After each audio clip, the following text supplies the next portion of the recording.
bergerak-gerakan.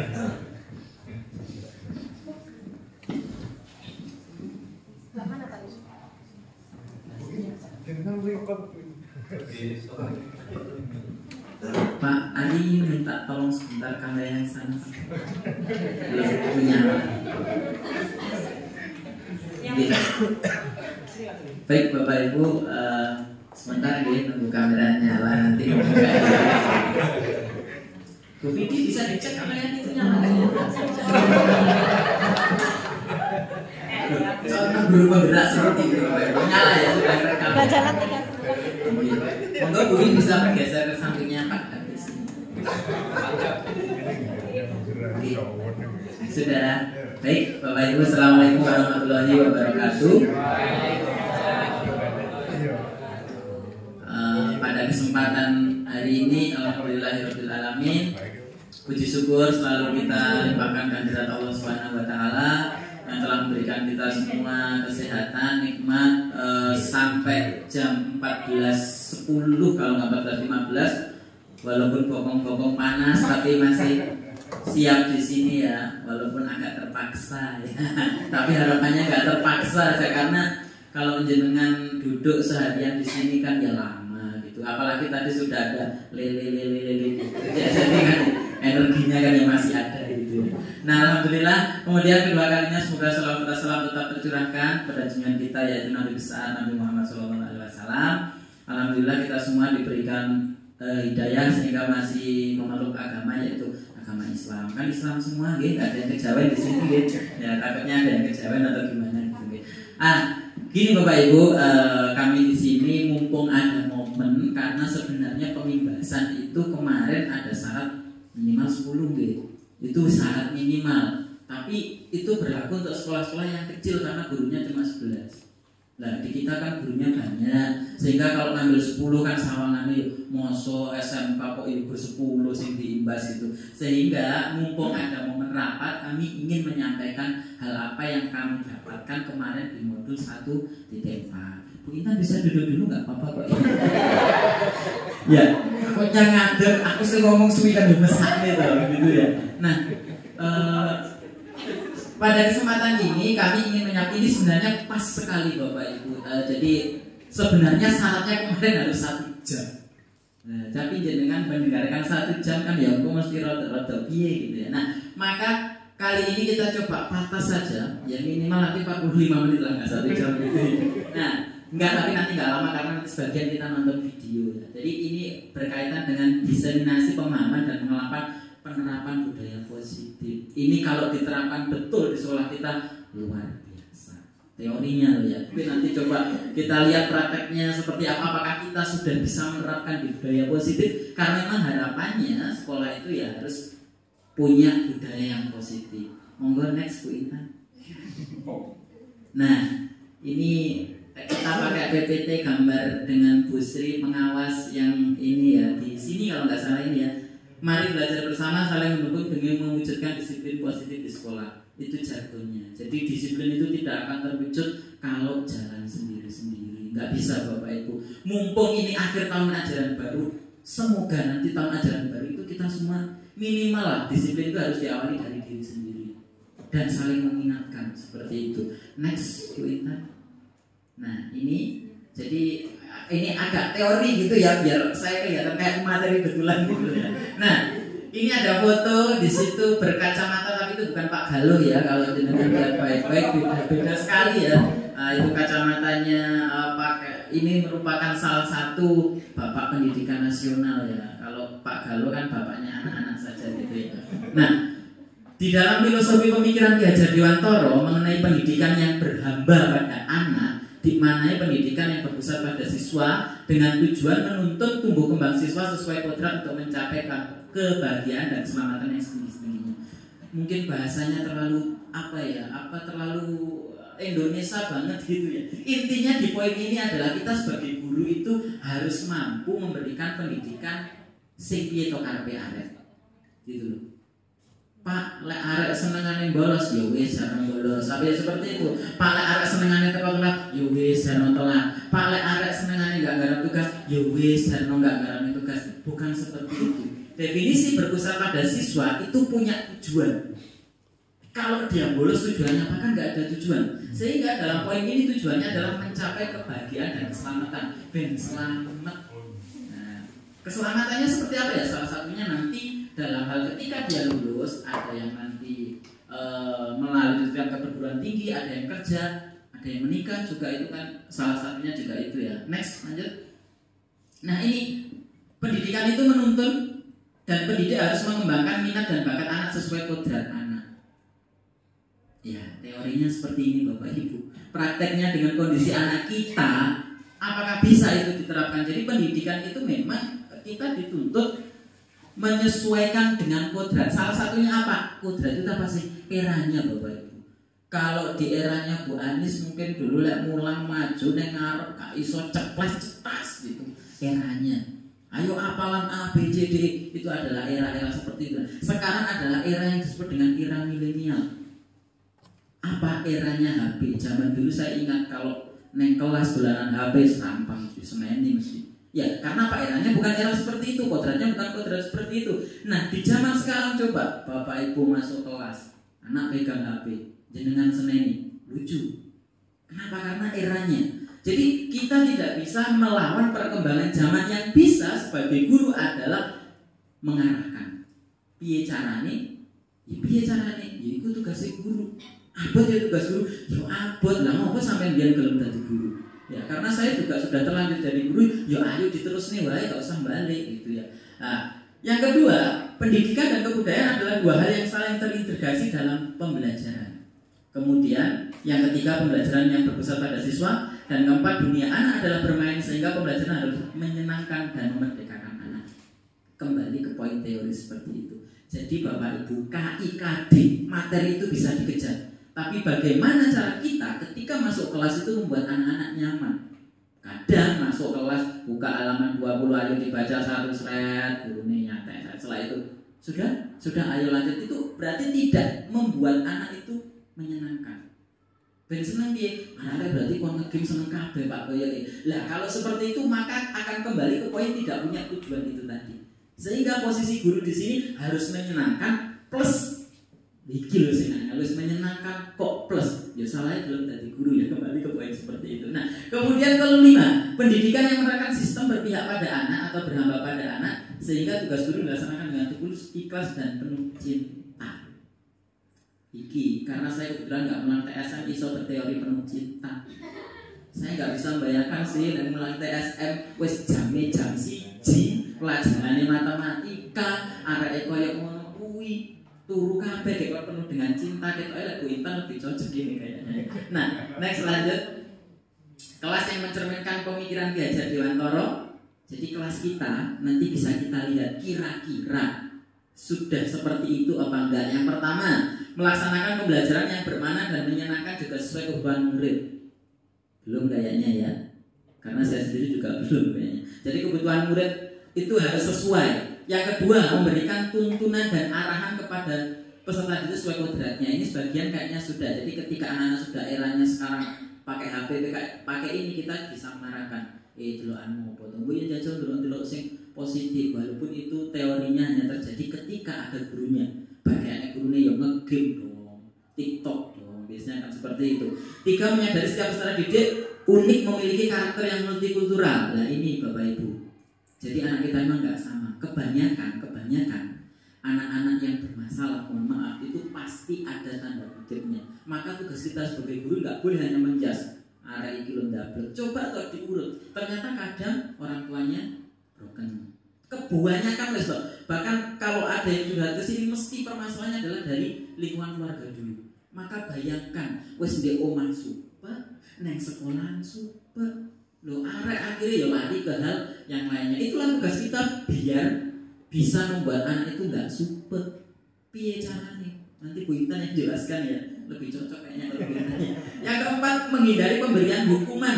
Nah ini poin 4 ini sempat menjadi pembahasan yang cukup panjang, nanti juga akan dijelaskan Bu Intan karena berkaitan dengan hukuman atau punishment. Bagaimana sih sebenarnya hukuman itu? Boleh nggak kita memberikan hukuman kepada anak?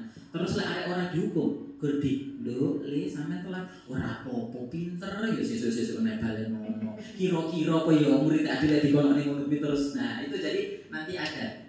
Next selanjutnya. Nah, ini contoh pembelajaran pada murid itu seperti ini contohnya. Next lanjut, ini cuma foto ya. Nah, ini konsep utama budaya positif itu ada 1, 2, 3, 4, 5, 6, 7. Ada 6. Yang pertama disiplin positif, kebutuhan dasar manusia, keyakinan kelas, motivasi perilaku manusia, itu ada double ya. Segitiga restitusi. Nah, next. Nah, kita lihat video dulu Bapak Ibu biar gak ini ya. Dengan informasi yang akurat dan bermanfaat.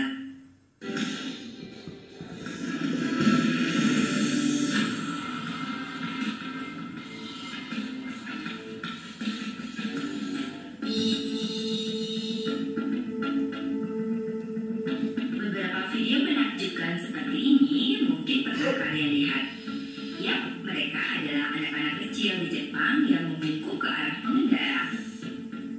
Mereka memberi hormat dan terima kasih karena telah diberi jalan untuk menyeberang. Tindakan yang mengagumkan, bukan? Sementara di belahan dunia lain, hal seperti ini adalah tindakan aneh dan lucu. Meski dalam kondisi sibuk dan harus segera ke tujuan, mereka tetap tidak lupa untuk membungkuk.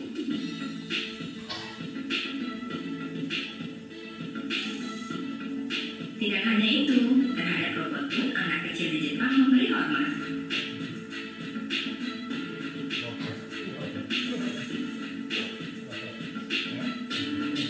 Nah, kenapa mereka bisa seperti itu? Sekeping nyaring mendapat jawaban dari berbagai sumber. Ketika di belahan dunia lain, anak-anak diajarkan dan fokus pada pelajaran akademik, sementara di Jepang sebaliknya. Keluarga dan sekolah dasar lebih fokus memberi pelajaran tata krama, nilai-nilai kebaikan, dan kedisiplinan. Dari sinilah pembangunan karakter itu dimulai. Mereka juga diajarkan untuk mandiri. Orang tua tidak pernah mengantar anak-anaknya ke sekolah. Berapapun umur mereka harus ke sekolah sendiri atau dengan teman-temannya. Anak-anak ini pergi ke sekolah dengan jalan kaki, naik sepeda, atau kendaraan umum seperti bus dan kereta. Mereka dilarang ke sekolah mengendarai mobil atau motor. Ini tentu saja melatih etos kerja keras dan sifat berhemat. Jam sekolah di Jepang dimulai pukul 8 pagi hingga 3 sore. Jika masuk sekolah lewat dari pukul 8, murid diminta berjanji untuk tidak memulainya kembali. Namun, janji tersebut akan berubah menjadi tindakan skorsing ketika mereka melakukan hal yang sama di kemudian hari. Skorsing ini berguna untuk memberi ganjaran supaya murid segan untuk mengulangi kesalahannya. Kita tidak akan menemukan murid yang pamer tas atau sepatu. Semuanya dapat barang yang sama, tas, sepatu, dan seragam disediakan oleh sekolah. Murid wajib mengenakannya tanpa harus membeli sendiri. Anak-anak ini tidak perlu keluar masuk kantin sekolah karena mereka mendapatkan makan siang yang telah disediakan. Kegiatan makan siang ini sangat menarik dan mengagumkan. Dari rumah, mereka wajib membawa tapak meja kecil untuk alas nampan, sumpit, sikat gigi dan gelasnya, serta satu tangan untuk membersihkan mulut. Ketika jam makan siang tiba, ruangan kelas diubah menjadi ruang makan. Murid-murid ini dibagi ke dalam beberapa grup. Ada yang bertugas mengatur dan menyiapkan meja makan, sementara grup lain mengambil makanan ke dapur sekolah.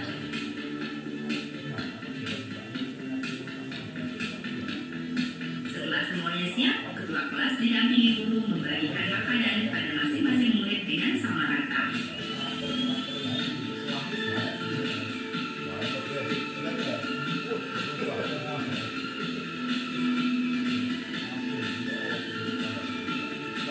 Selesai makan, mereka bersama-sama menggosok gigi di tempat duduk masing-masing dengan peralatan yang dibawa.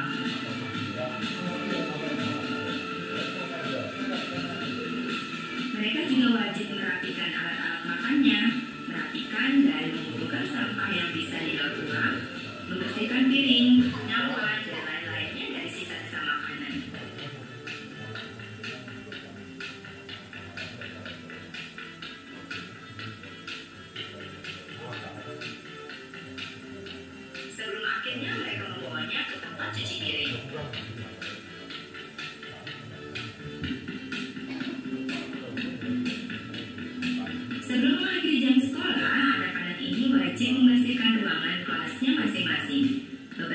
antaranya juga membersihkan sudut-sudut sekolah yang lain.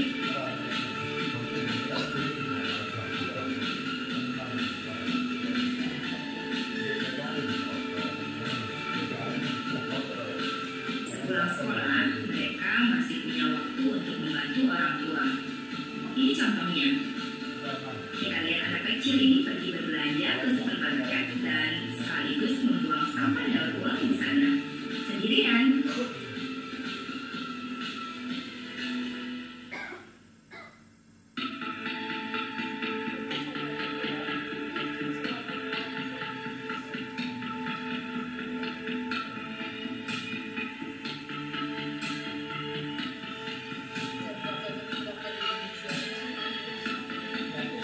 Mengagumkan melihat anak-anak kecil ini memiliki karakter hebat seperti ini. Ini adalah buah dari budaya dan tradisi yang kuat, yang telah dipraktekkan selama lebih dari 60 tahun. Hasilnya adalah masyarakat Jepang yang hidup tertib, sopan, dan disiplin.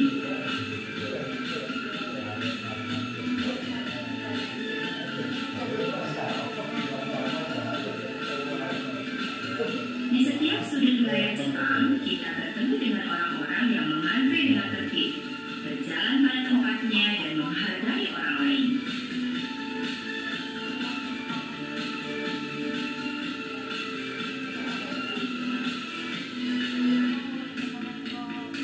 Kita lihat antrean di depan gerbong kereta ini. Meskipun di dalam kereta hanya menyisakan 1 atau 2 orang yang akan turun, tapi mereka tidak akan masuk kalau orang yang akan turun belum benar-benar habis.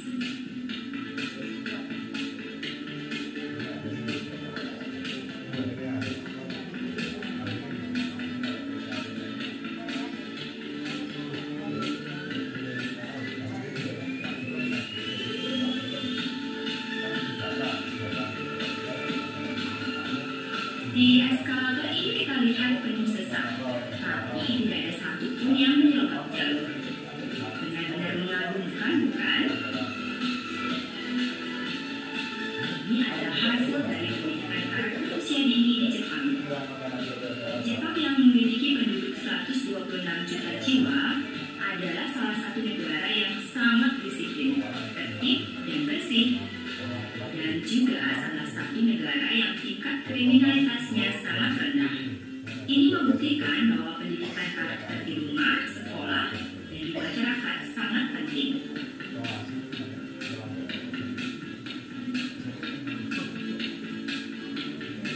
Jika kalian setuju dengan pendapat ini, silakan share sebanyak-banyaknya. Pencet tombol like dan subscribe jika berkenan. Berikan saran atau kritik di kolom komentar ya. Sekeping Nyaring akan kembali dengan informasi yang sama menariknya. Terima kasih, bye.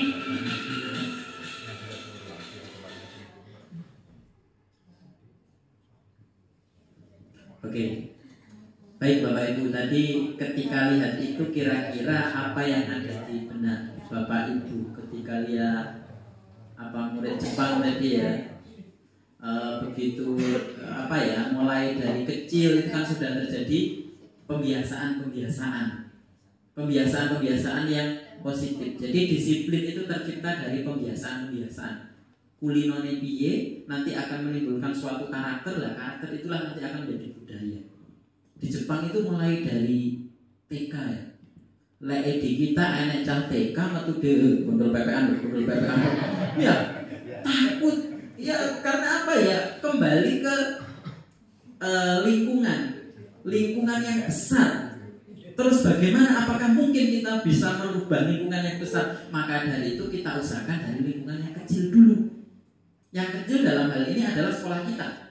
Keluarga kita jelas pasti itu masuk dalam lingkup kita sendiri lah. Yang salah satunya adalah sekolah kita. Bagaimana kita bisa menciptakan minimal lek sak Indonesia gak iso ngono kuwi, harusnya sak SMK Mudarma yo iso ngono kuwi. Keren, bayangkan anak-anak baris di depan sana tuh berangkat pagi, seret. Cuma kembali lagi sebelum ke sana perlu ada namanya suri tauladan. Contoh, bayangkan gurune isu wis baris kabeh. Ya toh. Lah kadang kan enggak. Ya mohon maaf ini saya sendiri loh ya. Jangan salah paham nanti. Saya enggak maksudnya saya sendiri. Ya, saya sendiri. Tekannya jam itu kurang di sini, coba kalau gurunya semua kompak, ya makanya Blepus itu nggak bisa dewean. Coba Bu Mevi sendiri nggak iso, Pak Ari sendiri logo malah kayak ngilang, Pak Rasim sendiri, Bu Emi sendiri. Coba kalau semua kompak, Bu Haris di kono. Minimal kalau nggak bisa 1 minggu, dalam 1 minggu sehari aja Pak mungkin Pak. Entah itu hari Senin saja atau hari Rabu saja, itu perlu dan seragamnya sama semua. Oh keren itu. Nah, itu nanti anak-anak baris salaman gitu. Makanya kembali Blepus itu nggak bisa tercipta kalau nggak timbul dari pembiasaan. Dan pembiasaan itu muncul dari mana? Satu, harus dari motivasi diri sendiri. Pertanyaannya, bisa nggak kita muncul langsung motivasi dari diri sendiri? Enggak. Maka butuh pemancing dari orang lain. Jadi lek kena konconya budal isu, itu harusnya kita malu, bukan salahnya kalian budal isu. Nah, kok kurang pegawaian. Oh, mulai jam 10 kok budal jam 7. Nah, sehingga kita perlu hal-hal seperti ini menjadi pematih bagi kita. Kok isu jam 6 itu budal. Lah, jam 6 itu seandupan loh. Ya, padahal saya dulu, ini saya loh ya. Rumah saya lihat saya berangkat jam 6 bisa. Rumah saya di Sumber Mancing, berangkatnya jam 7 kurang 1/4. Berarti kesimpulannya bukan jarak yang menyebabkan disiplin, tapi kembali ke motivasi. Nah, maka dari itu marilah dari video ini tadi kita belajar. Dan kebiasaan itu kalau di sana kan dari kecil. Ya, kalau di sini ya dari kita dulu. Nanti kalau guru-gurunya bagus, wes stop. Arek-arek aku mesti bayu lah kok gurunya ini sudah teko kabeh. Lah kadang enggak, arek-arek wis teko kabeh, lah gurune urung teko. Pas wayahe ya banyak ini terjadi, dan itulah kenapa yang menyebabkan mindset seperti ini menjadikan anak-anak kayak kurang lingkunganku kan seperti itu, sehingga menimbulkan karakter-karakter yang kurang baik seperti itu. Nah, pembelajaran dengan paradigma baru dirancang berdasarkan prinsip pembelajaran yang berdiferensi, sehingga setiap siswa belajar sesuai dengan kebutuhan dari tahap perkembangannya untuk mewujudkan profil pelajar Pancasila. Sebenarnya ending dari video itu tadi, sekarang yang digembur-gemburkan pemerintah IKM itu kurikulum merdeka, di mana anak-anak itu ada merdeka belajar, di mana ada P5 profil pelajar Pancasila. Ya harapannya adalah membentuk karakter. Hanya saja mungkin tahapannya agak telat secara teori, karena sekarang kan sudah SMK ya. Harusnya tahapan itu kan mulai dari TK, SD, SMP, baru SMK. Pertanyaannya kan sekarang kita sudah terjadi ibaratnya segok yo. Notif HP gitu. Saya kira kok cedek men gitu. Apa karo Hanafi pendandan wis gitu. Nah, di profil pelajar Pancasila itu jelas poin-poinnya, karakter 5. Harapannya memang pemerintah dari P5 itu bisa membentuk karakter siswa seperti itu. Next, lanjut perintah. Nah, ini saya rasa cuma next aja, lanjut. Nah, disiplin positif merupakan salah satu cara penerapan disiplin yang bertujuan untuk membuat kesadaran serta memberdayakan murid untuk melakukan tanpa iming-iming pujian, ancaman maupun hukuman. Ini tujuan endingnya nanti seperti itu Bapak Ibu. Jadi tanpa kita memberikan hukuman, pujian, ancaman, itu anak-anak bisa disiplin. Akan tetapi untuk menuju proses sana biasanya anak-anak itu memang kadang butuh shock terapi. Anak telat dipuji kadang. Loh, telat kok malah dipuji? Barangkali dengan dipujian, kamu bagus ya, datangnya jam 7, besok-besok datang jam 8 ya. Ya kalau anak zaman dulu kerasa disemoni, ya ampun aku disemoni berarti itu kok telat. Lale arek saiki, oh iya oke, saya sholat kok jam 10 lah perlu ya. Artinya dengan konsep anak seperti ini kita harus melakukan kondisi diri yang tepat. Oh berarti cara kita kurang tepat sih. Barangkali dengan memberikan keyakinan, dengan memberikan konsekuensi itu nanti bisa jadi berubah. Next, lanjut. Nah ini ada perbedaan konsep disiplin dengan identitas gagal. Ini konsep disiplin yang menjadikan identitas gagal. Yang pertama, untuk menuju disiplin itu sebenarnya ada 2 atau 3, tapi 2 ini yang menyebabkan gagal. Yang pertama hukuman, kedua penghargaan. Ternyata disiplin lewat hukuman itu bisa menjadikan identitas yang gagal. Dalam tanda kutip, nanti ada penjelasannya. Yang kedua, penghargaan. Apa perbedaannya? 1, hukuman itu menyakiti, pasti. Ya, biar aku kelingan kalau SD itu nggak hafal, bokongin, yes gitu. Baca itu kalau nggak banter dimarahi. Dan sampai sekarang saya teringat. Makanya saya dulu ketika baca untuk upapan banter muni kuliri, tok tok tok, pokoknya tok untuk. Nah, kalau zaman sekarang hal seperti itu sudah tidak diperbolehkan. Akan tetapi apakah itu nanti bisa membuat karakter anak jadi lebih baik? Nah, dengan hukuman itu anak bisa tidak nyaman. Murid merasa takut, memaksa murid menyembunyikan masalah, murid menjadi rendah diri. Fakta sih ini ya. Dan ini saya banget kayaknya ya, sering menghukum anak-anak itu, makanya saya sering menyakiti anak-anak mungkin ya poinnya. Yang kedua penghargaan. Ada juga selain hukuman itu penghargaan. Hukuman kan nggak efektif, saya tak ngasih penghargaan aja. Ternyata penghargaan itu juga ada efek negatifnya. Satu, tidak efektif juga. Misalnya yang pinter kayak permen, duit, terus kanca-kancanya iri. Kok wih? Dengan iri kan kadang kita berpikir karena aku tak pinter lah, arek enggak bicaranya ya ben kuwi dadi bodoh. Oh iya wis tak jake koncoan, tak jake HP-an kalau siswi dadi bodoh. Nah, ini ternyata yang negatif. Kemudian ada mematikan kreativitas karena ketika dia mau lebih lagi sudah dikasih penghargaan ya sudah cukup. Menghukum dengan sistem ranking. Itulah kenapa di guru-guru merdeka tidak boleh ada ranking. Kalau dulu kan boleh 1, 2, 3, 4. Karena kadang itu ketika rankingnya 20, 30 itu kan koyo peringkat 20 dari 19 siswa gitu, koyo nemen-nemen gitu ya katanya. Next lanjut. Nah, ini konsep disiplin dengan identitas sukses. Kalau yang sukses seperti apa? Yang seperti ini, penguatannya dengan konsekuensi.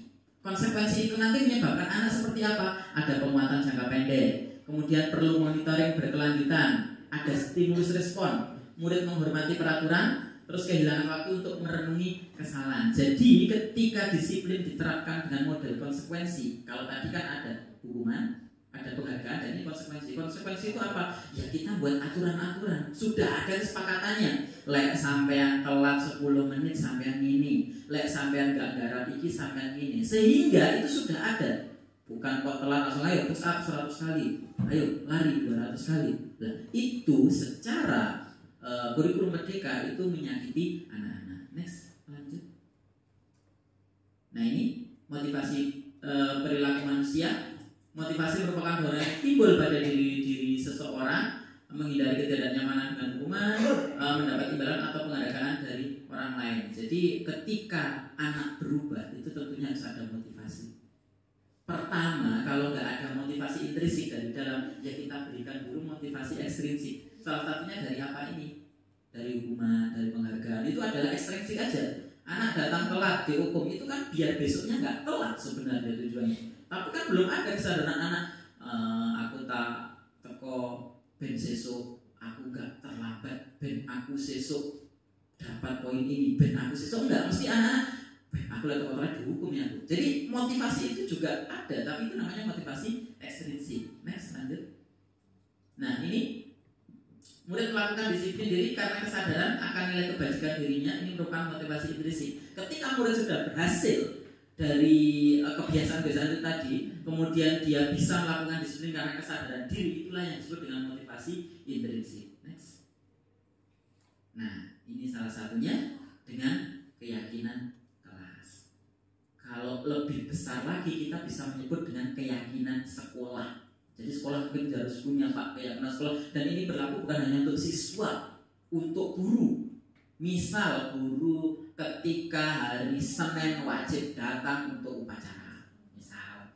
Kemudian guru pulang jam ini, guru wajib pakai seragam di hari Senin ini. Ini kemarin bahkan ada gini Bapak Ibu, ini harus pilih, tapi ternyata ada dari PP ke sini ya, karena mungkin kulino negeri tanya, loh Pak di sini Senin pakai seragam bebas? Enggak apa ya Pak, begitu. Lah saya jawabnya harus gimana? Artinya sebenarnya karena seragam itu nanti juga sebagai identitas. Mungkin ini nanti Pak untuk tahun ajaran baru bisa kita buat kayak kegiatan sekolah. Dulu pernah dibuat, tapi karena tidak tertulis, jadi sesuatu itu kalau hanya tersirat, tidak tersurat itu sulit Bapak Ibu. Kalau hanya nggak ditulis ya ditulis yang besar gitu, atau mungkin ditulis tapi setelah ditulis tidak dilaksanakan. Sing tidak melaksanakan lebih banyak daripada yang melaksanakan. Yo, podo goro. Jadi kalau dibuat nanti gitu buat kegiatan sekolah Senin Minggu ini mungkin karena seragam kita kan banyak. Cuma yang layak yang mana, yang tidak layak yang mana itu nanti kecuali Jumat, mungkin Jumat disabilitas atau gimana, itu kembali nanti ke keyakinan sekolah. Next, lanjut. Nah, ini bagaimana sih cara membentuk keyakinan kelas? Kalau ini ke ibu guru ya, kalau ngajar di kelas. Yang pertama lebih abstrak dari peraturan, berupa pertanyaan universal, positif dibuat. Jadi kalimat keyakinan kelas itu harus positif, tidak boleh menghindari kalimat negatif. Misal negatif seperti ini, jangan bermain HP. Itu ternyata dalam keyakinan kelas itu kalimat jangan itu dikategorikan negatif. Kemudian diarahkan ke kalimat seperti apa? Ketika pembelajaran memperhatikan guru. Jadi sebenarnya itu kan cuma kalimat motivasi aja. Karena apa? Bahasa kalimat itu akan mempengaruhi bagaimana kita bertindak. Contoh, kita baca WA aja. Kalau kita salaman nanti beda lagi. WA dua jawab ya. Itu kadang mantap. Atau itu ada kalimat, aku masih di sini. Tapi kita bacanya aku gini loh. Jadi not nada atau mungkin cara kita menyampaikan itu ternyata sangat berpengaruh. Jadi pemilihan bahasa itu nanti akan menyebabkan beda. Ini kan manggil anak, Rinyo, ini nih banyak, kesini. Kamu kemarin kemana gak masuk? Beda. Artikulasi itu juga akan memberikan arti yang berbeda. Itulah kenapa dalam penyampaian kelas itu kita harus menggunakan bahasa-bahasa yang positif. Hindari bahasa-bahasa yang negatif. Tidak masuk kelas siap dihukum lari lapangan 1000 kali, misal seperti itu ya. Itu mesti anak-anak bayar netok harus mesti frustasi. Assalamualaikum wabarakatuh. Waalaikumsalam warahmatullahi wabarakatuh. Oke, selamat pagi anak-anak. Pagi.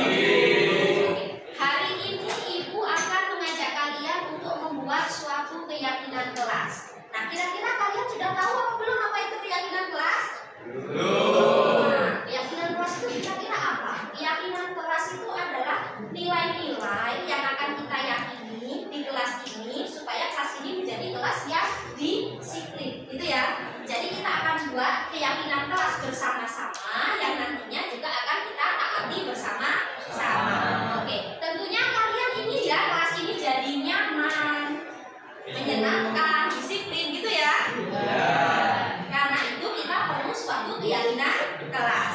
Oke, jadi nanti kalau kita sudah buat keyakinan kelas, kalian siap atau tidak untuk mentaatinya? Siap. Oke, jadi kita akan mulai buat keyakinan kelasnya. Nah, nanti Ibu akan bagikan kertas ini ke kalian. Silahkan nanti kalian tulis di sini apa harapan-harapan kalian untuk kelas ini. Kalian ingin suasana kelas ini seperti apa? Kalian ingin teman-teman kalian melakukan apa? Ditulis di sini gitu ya. Oke, bisa dipahami?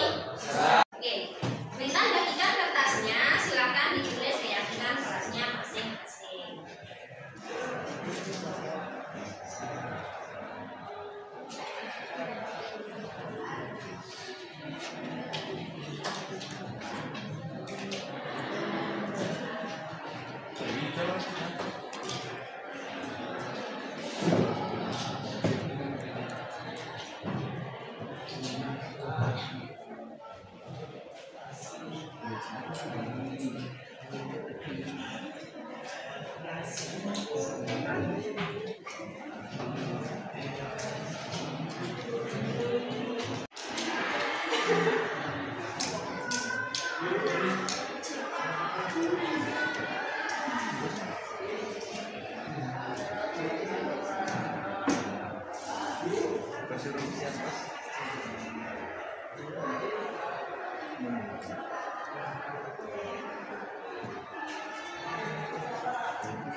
Oke, sudah selesai semuanya buat keyakinan kelas?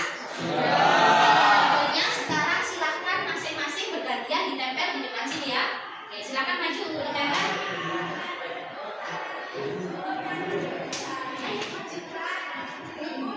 Langsung maju ditempel di sini. Gantian.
mengerti tentang kebersihan, melaksanakan piket. Oke, saya ingin kelas selalu kompak. Oke. Terus kemudian fokus mengikuti pembelajaran. Nah, tentang religius, bertutur kata yang bagus.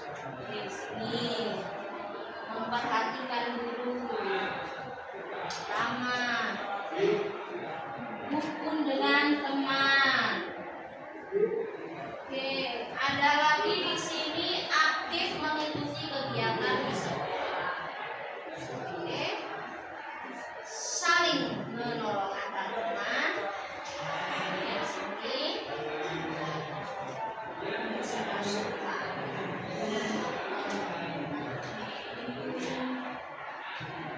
Oke, ini sudah kita kelompokkan menjadi 4 kelompok ya. Stop. Oke, sudah ini tadi setelah kalian tempelkan keyakinan kelas yang sudah kalian buat, ini sudah kita kelompokkan menjadi 4 kelompok. Yang paling ujung ini ada saya ingin agar teman-teman selalu mengumpulkan tugas.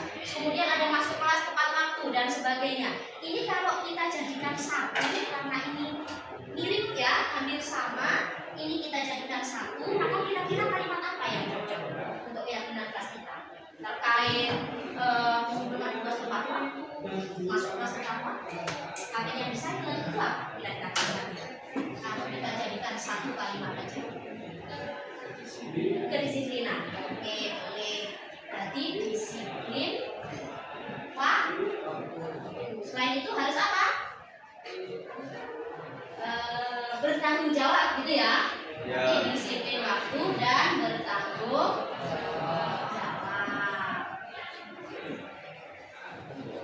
Ini keyakinan kelas yang pertama. Yang kedua, membuang sampah pada tempatnya, melaksanakan piket kelas. Saya ingin semua teman melaksanakan piket kelas. Kira-kira apa kalimatnya untuk keyakinan kelas kita? Menjaga kebersihan.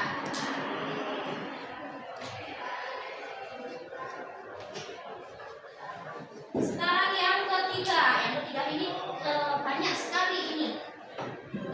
Aktif dalam mengikuti kegiatan sekolah, saling terbuka antar teman, sopan santun dengan teman, bertutur kata yang baik, memperhatikan guru, ramah dengan teman. Kira-kira apa? Saling menghargai dan menghormati.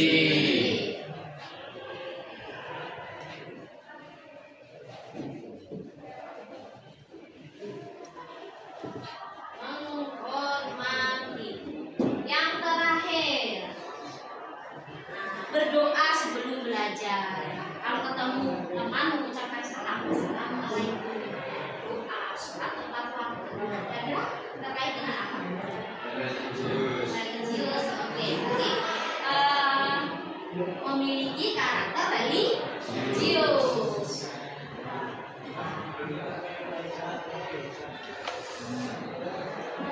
Oke, ini adalah 4 keyakinan kelas yang sudah kita bentuk dari harapan-harapan kalian. Apa yang kalian inginkan yang dilakukan atau ditaati di kelas ini. Sekarang kita baca bersama-sama. Keyakinan kelas yang pertama apa? Disiplin waktu dan bertanggung jawab. Yang kedua? Menjaga kebersihan. Yang ketiga? Saling menghargai dan menghormati. Yang keempat? Memiliki karakter religius. Oke, ini adalah 4 keyakinan kelas yang sudah kita buat. Siap untuk ditaati ya? Karena kita membuat keyakinan ini bersama-sama dengan kesepakatan bersama, maka harus kita taati bersama-sama. Oke, setelah kita buat keyakinan kelas ini, sekarang harus kita sahkan keyakinan kelas ini supaya bisa ditaati bersama-sama. Sekarang silakan maju ke depan untuk tanda tangan dan menuliskan nama kalian di bawahnya sini. Silakan maju. Yuk.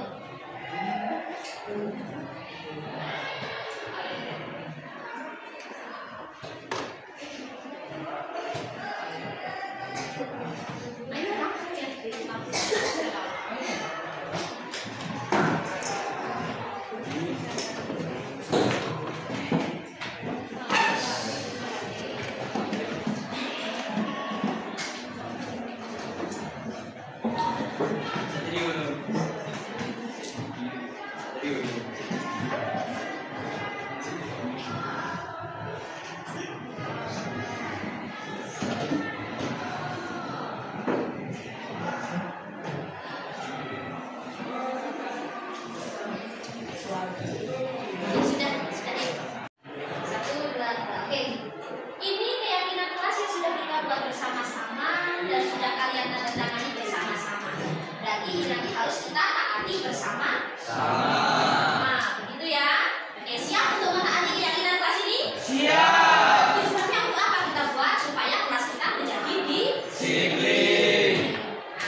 Assalamualaikum warahmatullahi wabarakatuh. Waalaikumsalam warahmatullahi wabarakatuh.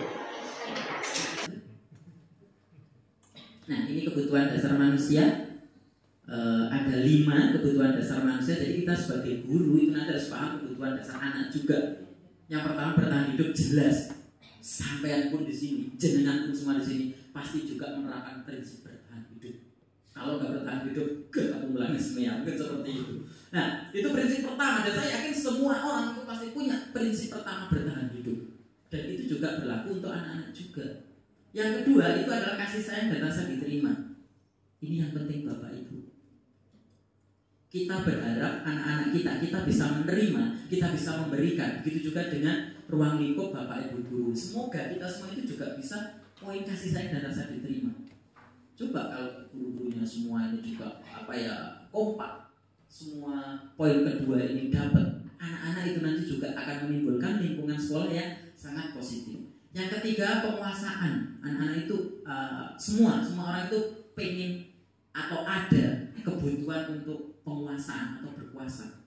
Berkuasa bukan hanya dalam hal posisi, dalam hal ini berkuasa atas dirinya sendiri juga bisa. Kemudian poin keempat, kebebasan. Dan poin kelima, kesenangan. Itulah kenapa Pak Hanafi, poin kelima itu mungkin ada namanya rekreasi Pak. Karena ini kebutuhan kesenangan Pak Hanafi ya. Ya, cuma ya ini baru diagendakan dalam keyakinan sekolah. Ulang rekreasi, tahun rekreasi benjut, ini nggak senang malah semet gitu ya. Ini merupakan kebutuhan dasar manusia. Dan kesenangannya nanti antara guru, antara siswa beda. Jadi Bapak Ibu harus bisa mengakomodasi itu. Bagaimana anak-anak, anak ini kok senangnya HP yang ini? Bagaimana dia positif? Ayo sama ini sebagai konten nggak? Ayo coba buat konten kayak TikTok yang nyanyi sambung menyambung itu kan pernah lihat ya? Coba buat seperti itu, terus ada tulisannya SMK Modal. Itu menarik ketika itu viral loh. SMK mana? Artinya kita sebagai guru harus mengakomodasi. Anak-anak ini senangnya apa? Jadi diarahkan. Kok arek senangnya berturu? Repot lagi dipilih karane. Ya wis karena semua itu berawal dari mimpi. Mimpilah yang tinggi. Wis turu terus sampai isu. Ya enggak seperti itu juga. Kok turu kan apa? Semakin lama tidurmu, semakin banyak mimpimu, semakin tinggi cita-citamu. Benjut lah gitu misalnya. Ya, next lanjut. Sudah, ya. Sudah Bapak Ibu dilanjut Kuintan karena sudah benjut kayaknya kalau dengarkan saya terus ya. Mau Pak Dwi ya, kapan Kuintan sentuh dengan Ibu ini? Ya, silakan Kuintan lanjut. Terima kasih. Terima kasih Pak Dwi. Mungkin sedikit saja nih Bapak Ibu, singkat saja karena tadi Pak Dwi juga sudah panjang kali lebar.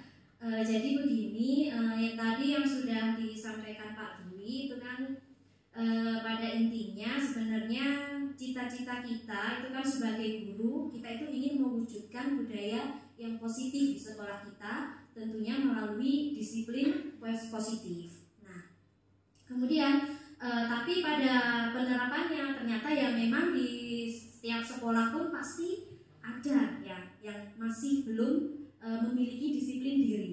Lalu dari sini muncul pertanyaan Bapak Ibu, apakah sebenarnya selama ini sikap kita di kelas, sikap kita dalam menghadapi siswa yang mungkin masih belum mencapai disiplin diri tadi sudah tepat atau belum? Apakah sikap kita ke siswa itu tadi justru memberikan dampak yang negatif, ataukah justru membuat anak semakin disiplin? Nah, di sini seorang psikolog yang bernama Dr. Goosen itu menyampaikan ada teori yang namanya 5 posisi kontrol restitusi. Nah, jadi seorang guru itu dalam mendisiplinkan muridnya itu ternyata memiliki 5 posisi kontrol menurut Dr. Goosen. Yang pertama itu guru itu ada yang posisinya sebagai penghukum, kemudian yang kedua pembuat rasa bersalah, ada yang memposisikan diri juga sebagai teman, kemudian pemantau, dan yang terakhir memposisikan diri sebagai seorang manajer. Nah, dari masing-masing posisi tadi, nah ini penjelasannya ya Bapak Ibu. Nah, jadi yang pertama, guru yang berada pada posisi penghukum. Nah, guru yang berada pada posisi penghukum itu yang seperti apa? Nah, ciri-cirinya yang pertama, guru itu bernada suara tinggi. Nah, kemudian bahasa tubuhnya seperti apa? Matanya melotot dan jarinya menunjuk-nunjuk menghadap. Nah, misalkan gini, ada siswa datang terlambat, terus kemudian ketemu guru yang posisinya seorang penghukum. Kenapa kamu datang terlambat? Nah, melotot Bapak Ibu. Kenapa datang terlambat? Jam berapa ini? Kan sudah tahu peraturannya jam berapa, kok masih terlambat? Nah, kalau nadanya tinggi, terus kemudian matanya, mohon maaf ya, matanya melotot, menunjuk-nunjuk, itu posisinya menurut Dr. Goosen itu guru yang berada pada posisi kontrol seorang penghukum. Nah, kalau kita menempatkan diri kita seperti itu, akhirnya dampaknya apa? Nah, dampaknya kemungkinan murid marah dan mendendam.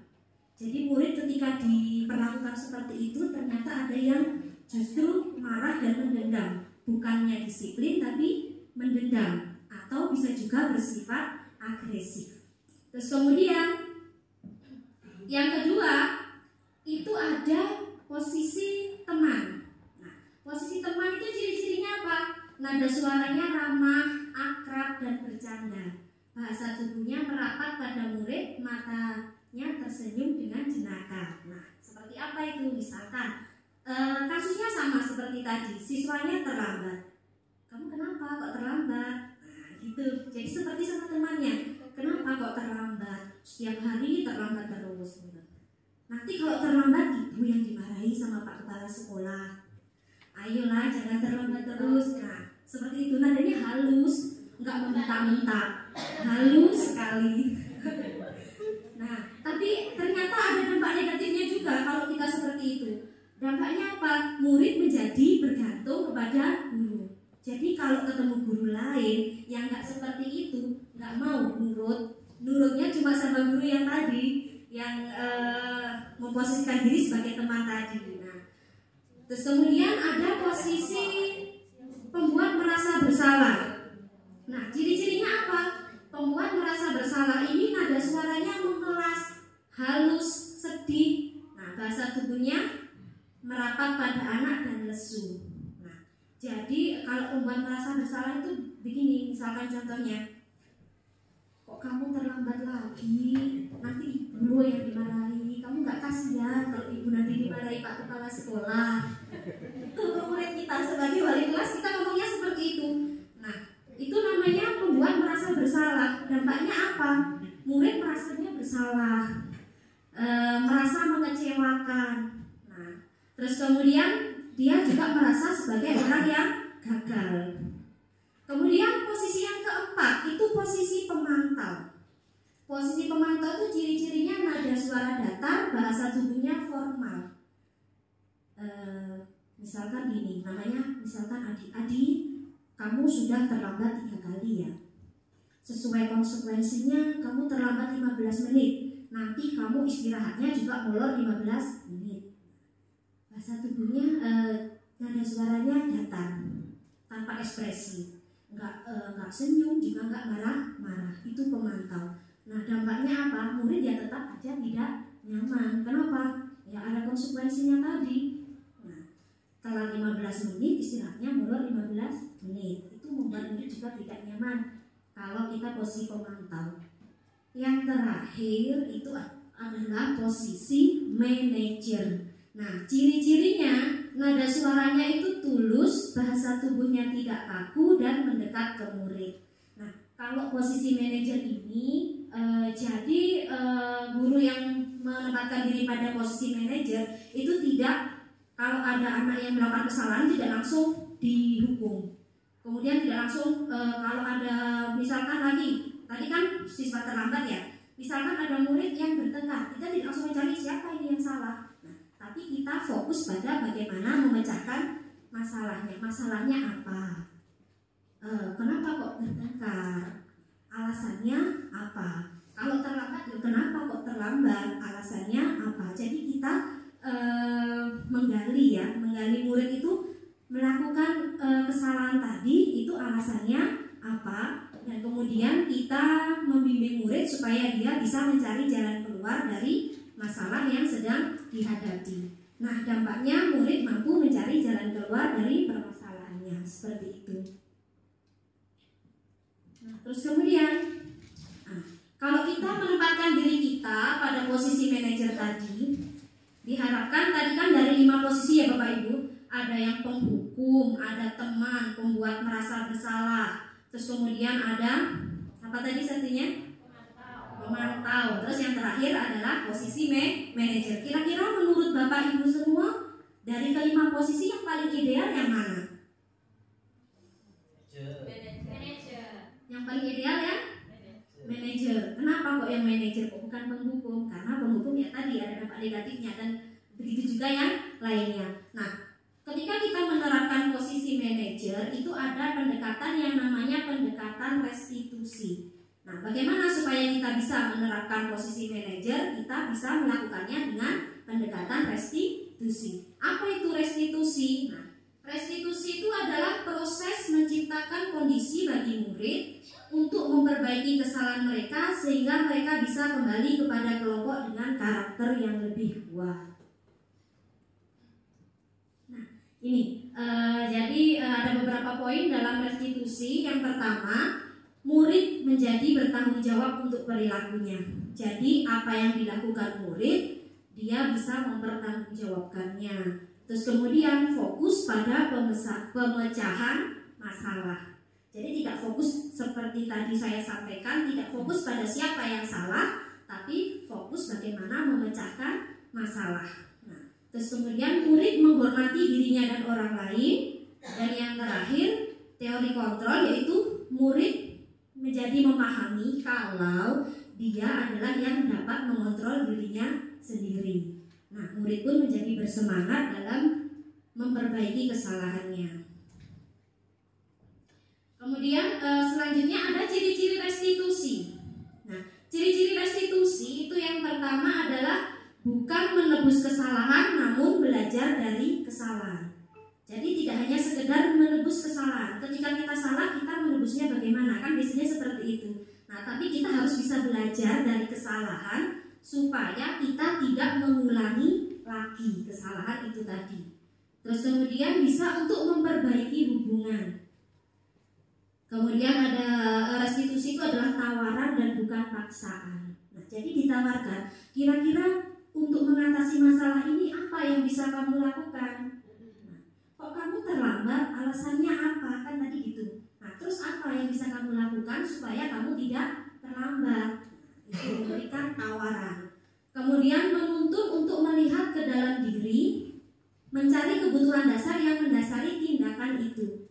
Nah, jadi kenapa kok anak itu tadi melakukan kesalahan? Kebutuhannya apa yang tidak terpenuhi? Apakah tadi seperti yang sudah dijelaskan Pak Dwi, apakah kebutuhan akan kasih sayangnya yang kurang?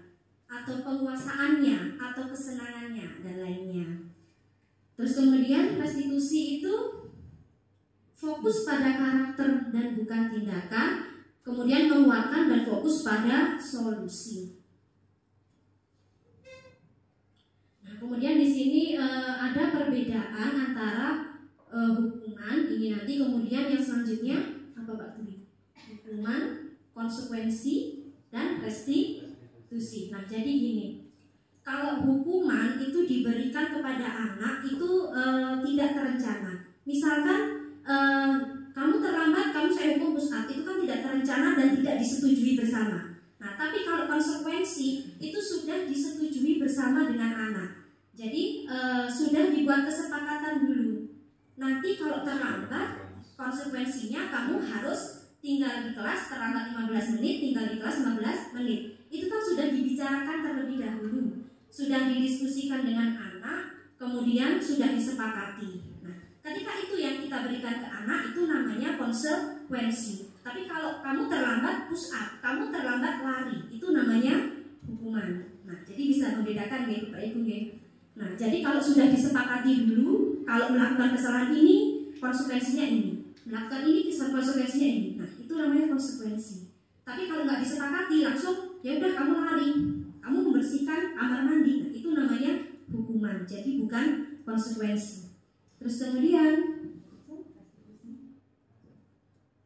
nah, yang ketiga ada yang namanya restitusi. Restitusi itu guru menanyakan keyakinan kelas atau keyakinan dirinya dan membantu siswa menyelesaikan masalah. Nah, kalau tadi langsung diberi hukuman, langsung diberi konsekuensi. Nah, kalau restitusi itu ditanyakan,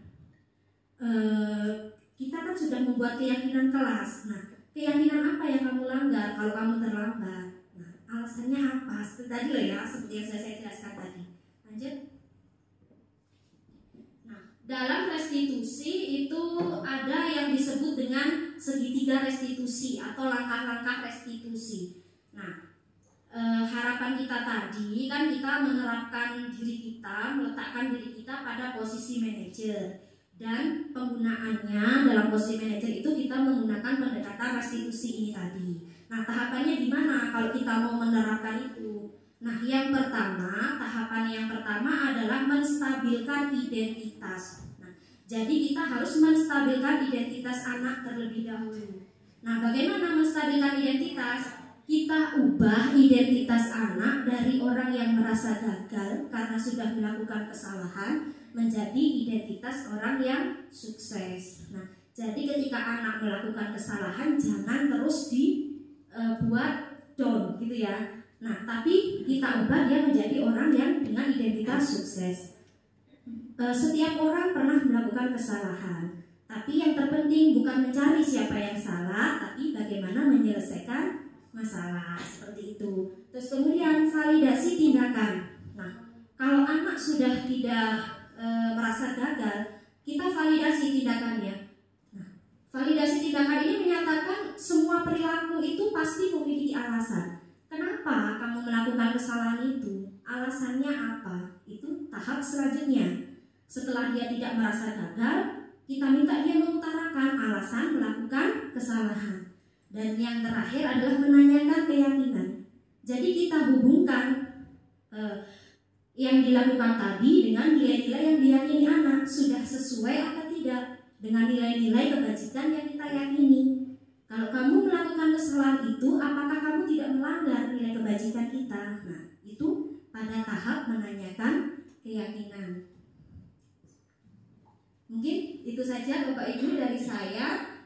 Jadi mungkin sedikit saja saya ulangi lagi bahwasanya tujuan kita itu adalah menciptakan suatu budaya yang positif di sekolah dengan menerapkan disiplin positif, dengan menempatkan diri kita sebagai posisi manajer. Nah, bagaimana caranya? Dengan cara-cara restitusi, begitu nggih.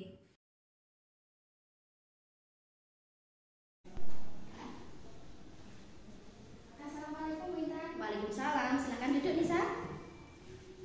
Bu Intan tulisannya. Iya, tadi Bu Intan perhatikan kamu marah-marah di kelas. Kenapa, Sa? Iya Bu, saya marah sama Ica. Masa saya dituduh mencontek saat ulangan, padahal kan itu saya mengerjakan sendiri.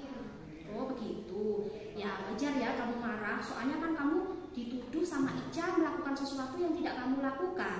Nah, lalu kamu apa yang kamu berbuat? Saya bentak-bentak Ica, Bu. Saya marahi dia di depan teman-teman. Oh begitu.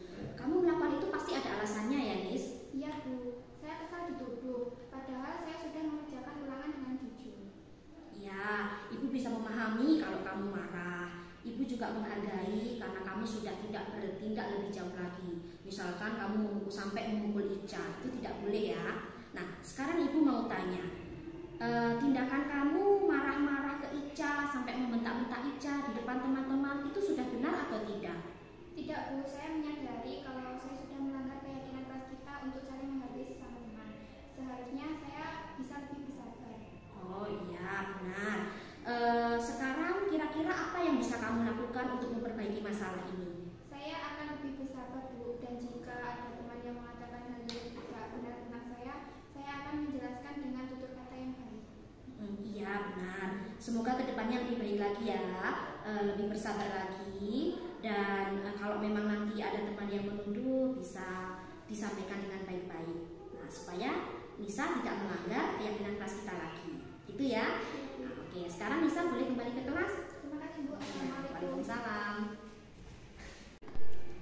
Ica, tadi ibu dapat laporan dari Bu Deni. Sebenarnya apa yang terjadi, Ca? Gini, Bu, saya tadi membolos waktu pelajarannya Bu Deni. Saya minta maaf ya, Bu. Oh begitu. Ya, ibu memanggil kamu ke sini bukan untuk mencari siapa yang salah, tapi ibu ingin mencari solusi dari permasalahan ini.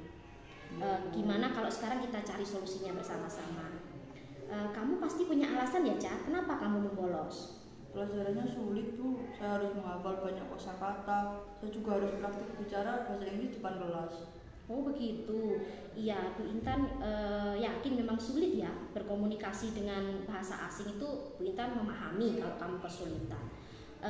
Kira-kira yang kamu lakukan ini sudah sesuai nggak, Ca, sama keyakinan kelas kita? Tidak, Bu. Saya menyadari kalau saya sudah melanggar keyakinan kelas kita. Keyakinan kelas apa yang kamu langgar? Harus menghormati guru, disiplin waktu dalam mengikuti pembelajaran, Bu. Oh iya, betul sekali. Sekarang kira-kira apa yang bisa kamu lakukan untuk memperbaiki permasalahan ini, Ca? Saya akan minta maaf kepada Bu Deni dan tidak akan mengulangi lagi. Saya akan mengejar ketertinggalan saya dalam belajar mandiri. Iya betul, kamu sudah menyadari ya kalau kamu bersalah dan kamu tidak akan mengulangi lagi ya, Ca. Oke, sekarang kamu boleh kembali ke kelas. Ya. Mungkin dari Bapak Ibu ada yang ingin memberikan tanggapan atau ada yang ingin ditanyakan? Mulai dari penjabaran Pak Dwi tadi.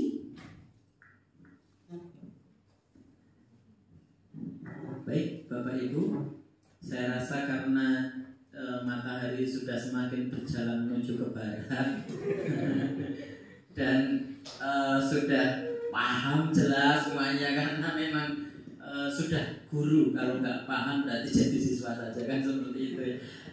Terima kasih. Saya rasa satu hal yang perlu kami sampaikan dan kami berharap di guru penggerak ini bukan hanya sekedar syarat untuk menjadi guru penggerak, bukan hanya sekedar syarat untuk menggugurkan kewajiban, tapi semoga walaupun tidak 100%, setidaknya ada sedikit perubahan yang terjadi nanti di tahun ajaran baru. Semoga kita semua bisa menerapkan disiplin positif, dan semoga kita semua memiliki standar kepribadian yang profesional dalam segala hal, termasuk kalau ada permasalahan di rumah jangan sampai dibawa ke sekolah. Sudah muring-muring, petok arek-arek tambah super, muring-muring pisan dah. Akhirnya itu yang disebut dengan tidak profesional. Dari saya cukup ya. Terima kasih atas waktunya, luar biasa sekali Bapak Ibu ini, walaupun sampai jam 3 ya Bu. Hampir setengah 4 ya, tapi masih setia. Harapannya setianya bukan karena ada Pak Nabi di sini. Harus mulai biusukan Pak kepalanya sendiri ini. Nah, terima kasih dari saya. Sekian, mohon maaf apabila banyak hal-hal atau kata yang menyinggung. Sekian, wassalamualaikum warahmatullahi wabarakatuh.